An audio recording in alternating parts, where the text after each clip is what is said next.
Welcome back. You're watching The Lions Den, Danny Lyons. So where we left off last time in my testimony, we were talking about how I got my dog, Roxy, and so the things that I went through in the last 6 months that really strengthened my faith. My faith had been growing stronger within the last few years, but to recap, when I turned 30 in 2025 in May, this past year, I turned 30, and I spent my birthday in Big Bear with a few friends, and I made a wish on my birthday that I wanted change. I wanted God to remove things from my life that didn't need to be there. I wanted God to strengthen my faith in Him. I wish for just a change in general. And I really didn't know what I was asking for when I asked for it, because God delivered. And I'm still in a stripping season. I'm being stripped down, and things are still getting removed, and everything feels very strange and terrifying, but I have to trust in God. Before, if something like this would have happened, I would have trusted in myself to figure everything out, and there's still a little bit of that happening where I got to get up and I got to do things and I got to make things happen, but I'm trusting in God, and God has definitely delivered in many different ways, and that's what this testimony is all about. And yeah, so thank you for coming to the channel, and thank you for sticking around, and I hope that you can find some resonance in my testimony and share your testimony and share your thoughts, and be sure to send this around if you feel like somebody needs to hear this, or if you're feeling like you've been going through a stripping season and it's been tough, because we all go through it. We all go through life's ups and downs, and it's good to stick together with people that understand and can resonate. And so anyways, within the last 6 months since my birthday, since I made that wish, it's been about 7-8 months now.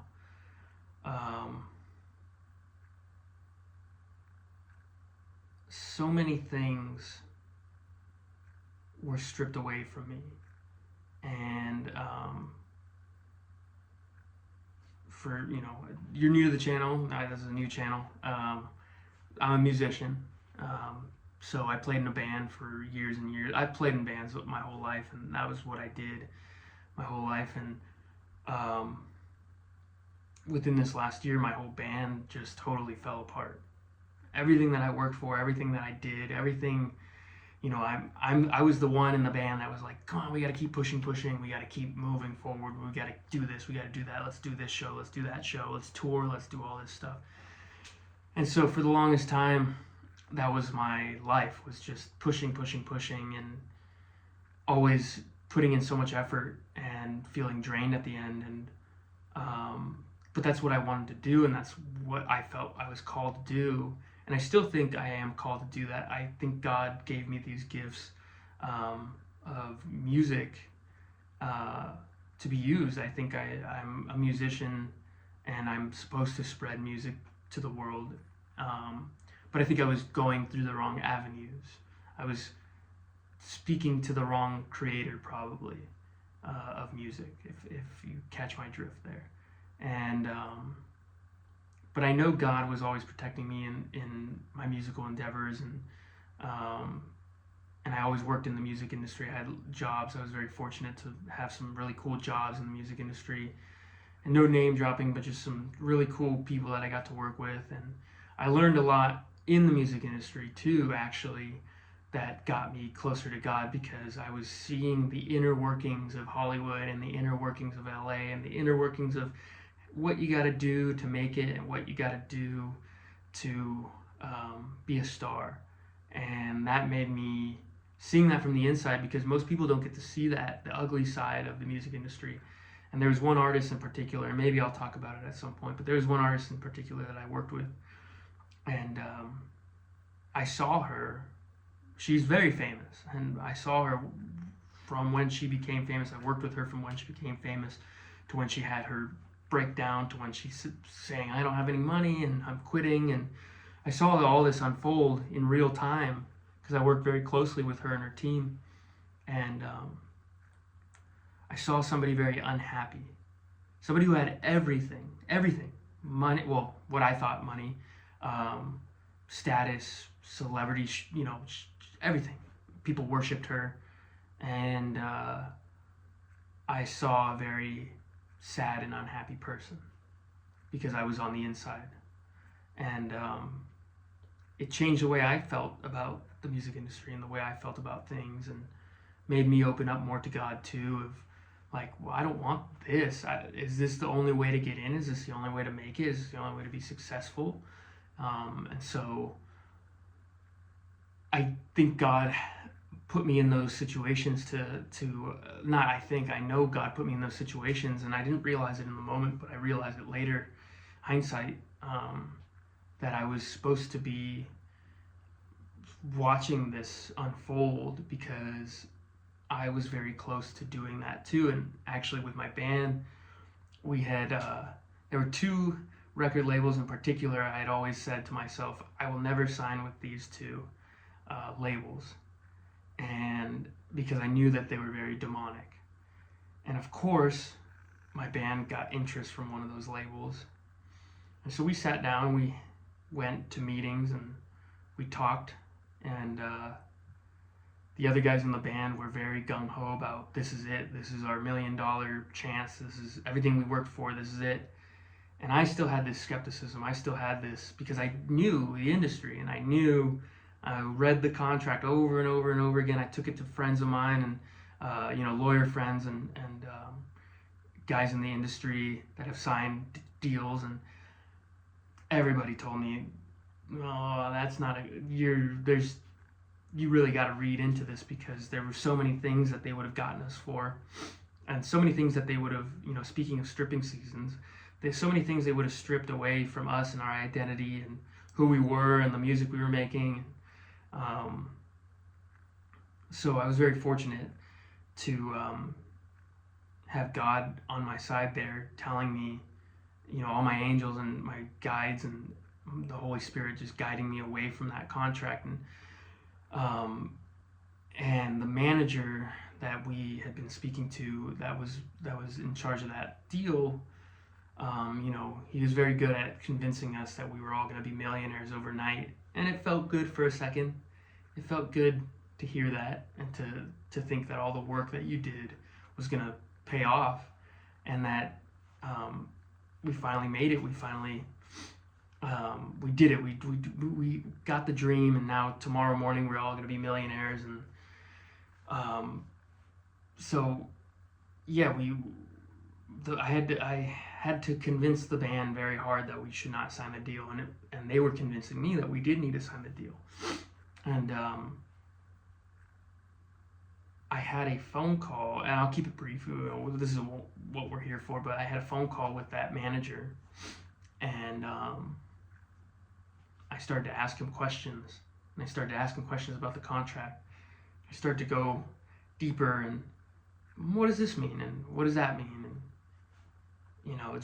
I started prodding where I shouldn't be prodding, and every question I would ask, the harder questions that I would ask, he would stutter.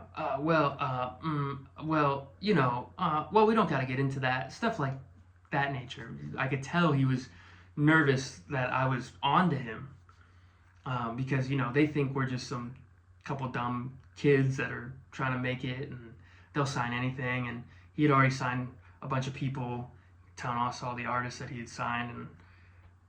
And I'm like, man, if they sign that deal, well, and those artists that he showed us, I don't see them. They're not anywhere. I don't see them anywhere. So I'm very fortunate that we didn't sign that. But I upset him. Whatever demon he had inside him, I upset him because he knew that something in me was, he was speaking to God, he was speaking to angels, he was speaking to something that was above him, and that he couldn't fight that. He couldn't fight it. And so he eventually lost that battle, and we pulled out of that deal. And The band was pretty upset at me, but a couple months later, I was like, well, where are those other artists? That he was telling us that he was gonna make big, and nothing ever happened of it. So we got very lucky. Anyways, uh, back to the stripping season. My band completely was falling apart. We were losing. One guy quit, and he quit because there's a whole story there, but we were questioning him too of like, well, where do you see yourself, where's this going? And there were things too that I was feeling in my spirit, of like very ungodly things, very and no hate on the guy. I still love the guy, and I hope that he finds whatever peace he's looking for. But there were some ungodly things and just things that I wasn't too happy with, because I was getting closer, and these were all people too that I couldn't really talk about it with, because I would talk about it and it would get kind of shushed out of the room. And we're a rock band, we're not supposed to worship. Oh, what are we gonna do, Christian rock? And no, we can't do that. But ironically, we were a psych rock band, so all the lyrics I was writing were very spiritual, and I have a lot of songs that I would write where they were very God driven, and not on the nose, but very spiritually driven, very very much. I think I was writing with the Holy Spirit in mind on a lot of those songs, and so band members leaving, and we brought in new people. Things weren't working out. It was like every little thing that we were doing after I made that wish, nothing was working. Nothing was working. And there was one guy, one of the new guys that we brought in, who I'm still really good friends with, and he's very God driven, and that's what made me want to take a chance on him. Is, I think he's still young and still got growth and stuff to do, and I do too. And but he was very God driven, and that was something that we could relate to, and the whole band basically fell apart around us. He was the newest guy in, but the whole band imploded around us, and we were the only ones standing at the end of it. And so we're not really doing anything anymore now. I'm praying every day, trying to see where God is leading me and where God wants me. And but yeah, this stripping season that I'm going through, and I saw a Bible verse today, Corinthians 4:16. So we do not lose heart. Though our outer self is wasting away, our inner self is being renewed day by day. And that is something that I wanted to share with you guys today, is, kind of the quote of the day. Our outer self is wasting away, our inner self is being renewed day by day. And I think anybody that's, finding their faith and getting closer to God understands that when you take that journey, you take that leap of faith, literally, you start to watch your outer world just totally shatter around you. And even right now,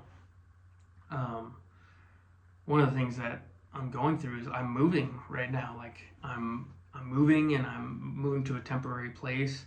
I lived in this house for 3 years. This room is all barren, because I'm moving in a week, actually, from today.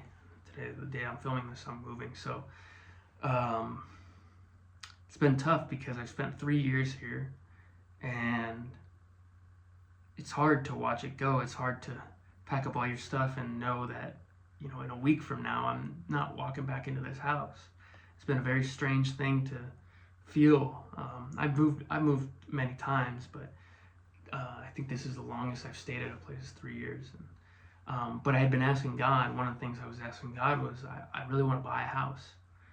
And I'm like, how do I buy a house? I don't know. I've always rented. I've never bought a house. And how do we do that? How do I buy a house? And so I'm asking, I've been asking God, like, what do I got to do? Like, I'm going to trust in you, and I'm going to have faith that you're going to find me the perfect house. And but I really want to buy something this time. I want to own something. The banks own it, but that's a whole other topic. But I just knew that I want something that's my own, and not even my own, because it's not my own. And when I say bank owned, it's actually God owned, because where I'm going, it's going to be God owned. God owns the land, God owns the home, and God's going to put me there because that's where He needs me to be. I keep asking God, well, where do I go? Where do I move to? And I'm not too sure about that yet, and that is a scary feeling. And I know that I can't be scared. I know I have to just trust in the process, and I'm very fortunate to have found a temporary spot for right now. And you may be asking, oh, well, why are you moving? Why didn't you wait till this happened? Why didn't you wait till you found a place? Well, I live in LA, and it's very expensive to live in LA. And I live in a house in LA. I rent, so it's definitely not cheap. I'm not paying a lot, but I'm not paying a little either. And that's a whole other story too, is how I was able to afford this house for the last 3 years. Is like every time I went through hardships of not knowing where the money was coming from, and because the music industry is very, it's like life. It's ups and downs and valleys and mountains, and sometimes you'll be up and sometimes you'll be down, and you just gotta work with where there's work. And there were a lot of times where I wasn't sure if I was gonna have the money to pay my rent, and it ended up working out. God delivered every single time. And there were so many weird moments where I would be freaking out. Where am I going to get the money? What am I going to do? Oh no, like I should have saved more. And I would sit and pray, and and not praying out of desperation, just praying out of, God, hear me, and I know, I trust you that you'll deliver. And there was one particular moment that was so crazy when I first moved in. And I remember just praying and just saying, God, whatever you're going to do, wherever you're going to get that money, I know you're going to get it.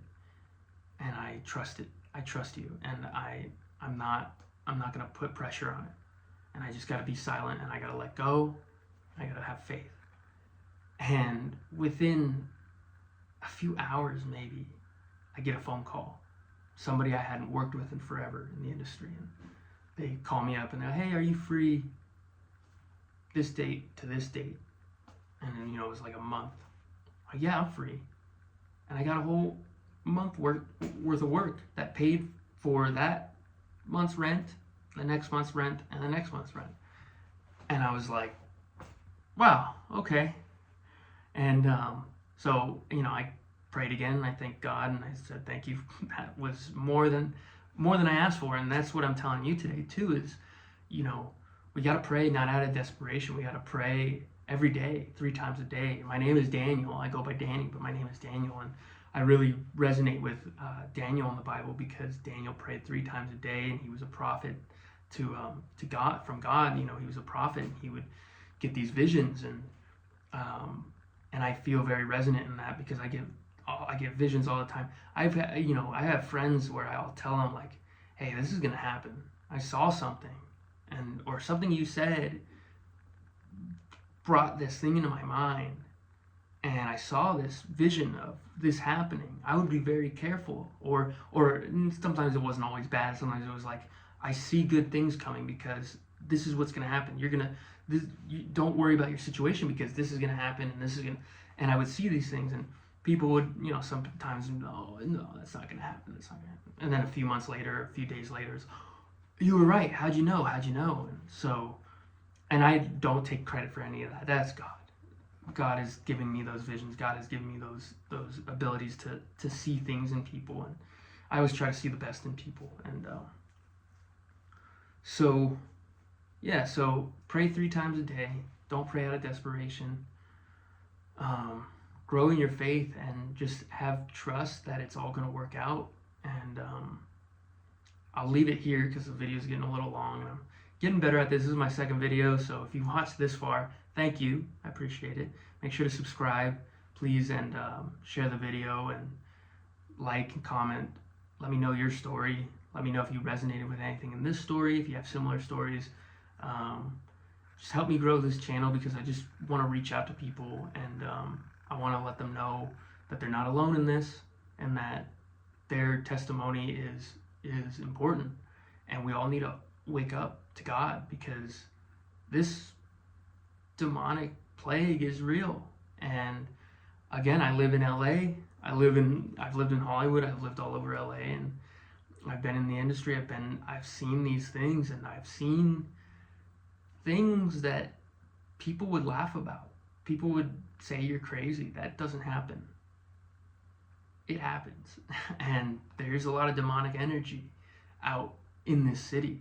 And I asked God too, and we'll talk about this in the next video, but I asked God too. I was like, God, wherever you move me, remove me from this city, because I can't be around this energy. And it's a weird thing to ask, because all my work, everything I know, I grew up in this city basically. I grew up here, and everything I knew for the last 30 years essentially was LA and Hollywood, and that's all I ever knew. And so it's been hard, because I know he's gonna relocate me somewhere, and I'm gonna have to adjust. But I've been asking for a simpler life and a more godly life, and to be around people that are very godly and very living a different lifestyle than what is expected out here.